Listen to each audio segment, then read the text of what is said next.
बेटा due to some reasons actually दोबारा से इस टॉपिक को करवा रही हूँ मैं। What happens when the bullwhip effects hit the supply chain. वो कहता है इसमें क्या होता है कि बहुत ज़्यादा टू मच जो स्टॉक ऑफ हैंडल्स है या leading of the increase inventory holding cost है वो बढ़ जाती है, जिसकी वजह से कई बार आप क्या करते हैं, हैंडलिंग कॉस्ट बढ़ेगी तो आप मार्केट की अकॉर्डिंग टू डिमांड्स जो है आप चीज़ें पूरी नहीं कर पाते।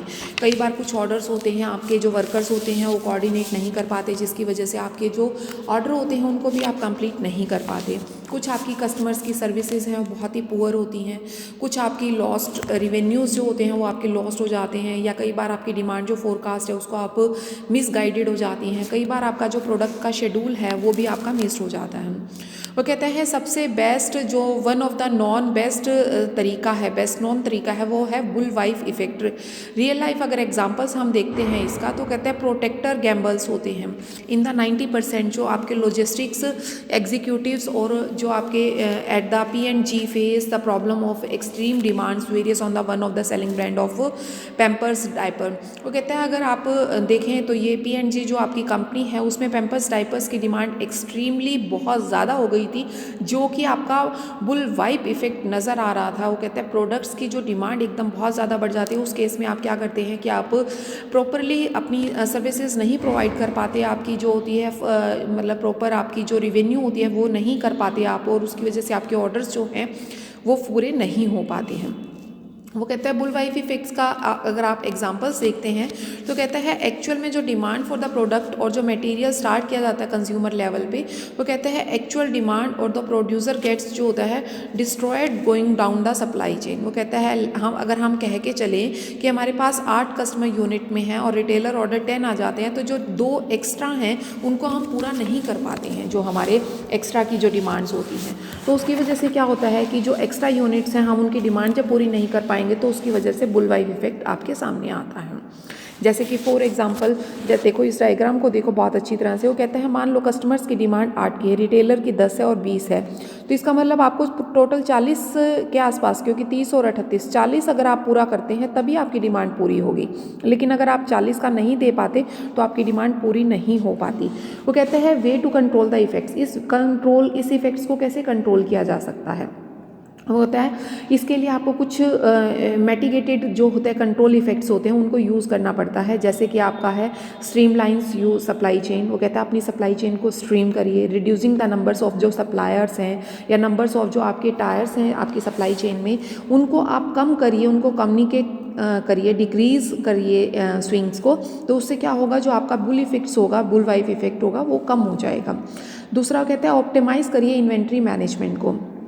कहता है इन्वेंट्री मैनेजमेंट को आप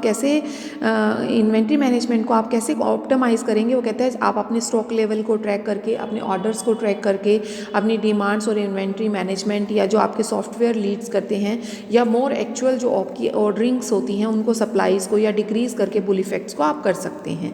थर्ड वो कहते हैं minimize the sale of discount. वो कहते हैं जब आप मेंटेन करते हैं एक स्टेडी प्राइस, एक स्थिर प्राइस अगर मेंटेन करके चलते हैं, फ्लक्चुएशंस में बहुत ज़्यादा अगर डिक्रीज इंक्रीज आता है तो उस टाइम में बुलशिप इफेक्ट जो होता है वो एनकरेज करता है regular stream of the customers demand को। वो कहते हैं कुछ कंपनीज जो होती हैं इस बुल वाइप इफेक्ट्स को आपकी रेयरली होल्ड करती हैं सेल्स में, जिसकी वजह से जो गिवन डिस्काउंट होता है उसको इंस्टेंट ऑप्ट कर लिया जाता है आपके कस्टमर्स के अकॉर्डिंग। फिर आता है आपका मेंटेन करता है कंसिस्टेंट स्मॉलर ऑर्डर साइज़। वो कहता है ऑफरिंग बुल्क डिस्काउंट जो है वो कस्टमर्स को भी आपके इफ़ेक्ट करता है, वो आपकी अननेसेसरली इंक्रीज इन्वेंट्री लेवल्स या मैग्नीफाइज बुल्क इफेक्ट जो होता है उनको एनकरेज करते हैं।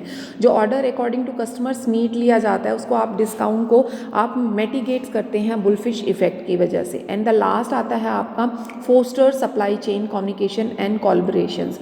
वो कहते हैं अगर बेटर अलाइनमेंट्स आप चाहते हैं सप्लाई चेन मैनेजमेंट के दोनों की तरफ से, कंपनी में भी और कस्टमर्स में भी, सप्लायर्स का, डिस्ट्रीब्यूटर का, मैन्युफैक्चरर्स का, तो कहता है इसके लिए आपको ज़रूरी होता है एक पर्टिकुलर टाइम पीरियड पर जो आपके सप्लायर्स हैं अंडरस्टैंड हो जाएं कंज्यूमर्स नीड के अकॉर्डिंग और वो रिड्यूस कर पाएँ एक्सेसिव इन्वेंट्रीज वगैरह को। सप्लाई और प्रोजेक्ट पोटेंशियल्स होते हैं वो EDI का यूज़ करते हैं और उसके थ्रू वो कैपेबिलिटीज़ बना लेते हैं सप्लाई चेन मैनेजमेंट में, ताकि आप सॉफ्टवेयर की हेल्प से उनको ठीक कर सकें।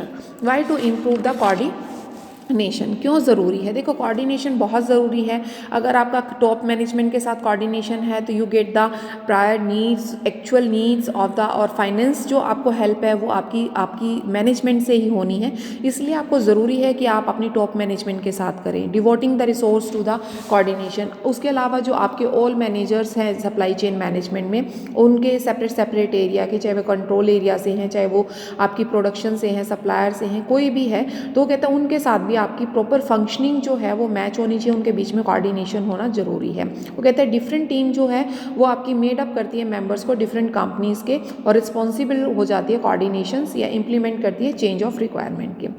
Focus on communication with other stage क्या होती है? वो कहते हैं कंपनीज जो हैं वो अनविलिंग होती हैं शेयर्स इन्फॉर्मेशंस के other stage of the supply chain. जितनी भी कंपनीज होती हैं वो फील करती हैं, फ्रस्ट्रेट होती हैं by the lack of the coordinations, या जो उनके अंदर शेयर ऑफ हैप्पीनेस होता है वो आपका सप्लाई चेन में तभी आता है जब उनके बीच में कोऑर्डिनेशन होता है। तो इसलिए regular communication among the party बहुत ही ज़रूरी हो जाता है, और इसलिए रेगुलर कम्युनिकेशन जो है वो हेल्प करता है different stage of supply chain पर। प्राइसिंग फॉर द कोऑर्डिनेशन में ये हो जाता है कि जो आपका सुटेबल प्राइस होता है जो भी आपकी स्कीम का, वो आपके कोऑर्डिनेशन को कोऑर्डिनेट करता है आपकी सप्लाई चेन। जो भी मैनेजर है वो lot of size based quality quantity discounts करते हैं कोऑर्डिनेशन कमोडिटीज़ वगैरह को, और जिसकी वजह से जो आपके प्रोडक्ट्स वगैरह होते हैं वो आपके क्या करते हैं, वो आपकी मार्केट पावर्स या मैन्युफैक्चरर्स को टू पार्ट्स में, एक तो टैरिफ और एक द वॉल्यूम ऑफ डिस्काउंट्स को वो अचीव करते हैं। वो कहता है फिफ्थ क्या होता है, aligning the incentives across the function. वो कहता है जो आपकी फर्म्स है वो ओवरऑल ऑब्जेक्टिव को यूज करती है, फंक्शंस को इवेलुएट करती है, डिसीजंस को, और जो आज की ट्रांसपोर्टेशन या इन्वेंट्री डिसीजंस वगैरह हैं उनको इवेलुएट करती है, जिसकी वजह से उनके बीच में अच्छा कोऑर्डिनेशन आता है, जिससे कि जो आपके इंसेंटिव्स वगैरह हैं उनमें अच्छी फंक्शनिंग होती है। उसके बाद आता है अल्टरिंग सेल्स फोर्स इंसेंटिव्स। वो कहते हैं जितने भी आपके इंसेंटिव्स में रिडक्शंस आता है सेल पर्सन के, वो आपके प्रोडक्ट के जो आपके रिटेलर्स हैं वो आपके रिड्यूस कर देते हैं बुल वाइप इफेक्ट को। वो कहते हैं जो मैन्युफैक्चरर्स होते हैं वो लिंक कर लेते हैं जो आपके इंसेंटिव्स वगैरह हैं, जो आपने सेल्स स्टाफ को देने हैं, या जो उनकी वजह से आपको कोऑर्डिनेशन मिल रहा है उसकी वजह से। फिर नेक्स्ट आता है शेयरिंग कस्टमर्स डिमांड डाटा। वो कहता है जो आपके कस्टमर्स होते हैं उनकी डिमांड्स के बेसिस पर भी आप पुल वाइप इफेक्ट्स को कम कर सकते हैं, और अगर प्राइमरी कॉज देखें तो जो इन्फॉर्मेशन आप डिस्ट्रैक्शंस करते हैं फ्यूचर की डिमांड्स के अकॉर्डिंग, वो आपकी रियलिटी ऑन द डिमांड और सप्लाई पर होती हैं, सेटिस्फाई करती हैं आपके फाइनल कंज्यूमर्स को। वो कहता है हर स्टेज पर आप फोरकास्ट करते हैं फ्यूचर डिमांड जो कि base of the consumers demand होती है, और इससे आप रिड्यूस कर पाते हैं आपकी जो प्रॉपर इंफॉर्मेशंस वगैरह होती हैं। तो इसीलिए आपकी जो आपका कोऑर्डिनेशन है वो बहुत ही इम्पोर्टेंट बन जाता है, क्योंकि वो कस्टमर्स की डिमांड्स और उनके डाटा को आपके साथ शेयर करता है। एंड द लास्ट वन आता है continuous replacements and vendor managed inventory. वो कहता है इंफॉर्मेशन डिस्ट्रैक्शंस कैन करता है, डैम्प करता है, एक प्रैक्टिस और दैट असाइन करती है replacement of responsibility across the supply chain जो आपकी सिंगल एंटिटी होती है। इट विल इंश्योर करता है आपकी विजिबिलिटीज एंड कॉमन जो आपके फोरकास्ट फैक्टर्स होते हैं। इसके दो फोरकास्ट फैक्टर जो होते हैं प्रैक्टिकली आप देखते हैं, उसमें एक आता है आपका कॉन्टीन्यूअस रिप्लेसमेंट प्रोग्राम, और दूसरा आता है जिसको कि आप CRP कहते हैं, और दूसरा आता है VMI, वेंडर मैनेज इन्वेंट्री। वो कहते हैं जो CRP होता है उसमें आपके होलसेलर मैन्युफैक्चरर्स वगैरह को आप इंक्लूड करते हैं, जो आपके रिटेलर्स वगैरह होते हैं वो प्रॉपर पॉइंट ऑफ सेल पर ही आपका डाटा लीक करते हैं, और इसकी वजह से जो आपके मैनेज्ड पार्टीज़ होती हैं जैसे आपके सप्लायर्स हैं, डिस्ट्रीब्यूटर्स हैं, या कोई थर्ड पार्टी है वो मैनेज हो पाती है। उसके अलावा वो कहते हैं सप्लायर्स जो हैं वो नीड करते हैं improvement of the IT sectors को, और फ्लो ऑफ द इंफॉर्मेशन जो है वो बहुत अच्छी तरह से हो जाता है। इसके साथ साथ जो वेंडर मैनेज इन्वेंट्री सिस्टम होता है उसमें आपके मैन्युफैक्चरर और सप्लायर रिस्पॉन्सिबल होते हैं सभी decisions regarding the product inventory या रिटेलर या moving of the control of replacement या सप्लाई इंस्टेड ऑफ रिटेलर। वो कहता है इन्वेंट्री जो होती है ऑन करती है आपकी सप्लाई अंटिल जो सोल्ड बाय द रिटेलर्स होते हैं।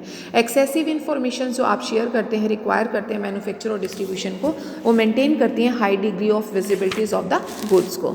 उसके बाद नेक्स्ट आपका आपका आता है collaborative planning forecasting and replacements. वो कहता है CPFR।